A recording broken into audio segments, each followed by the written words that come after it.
Em anh tránh ra em.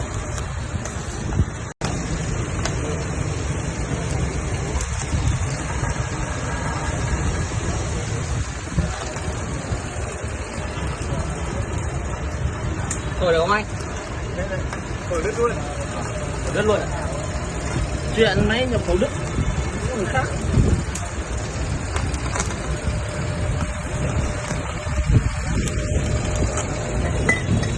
Tết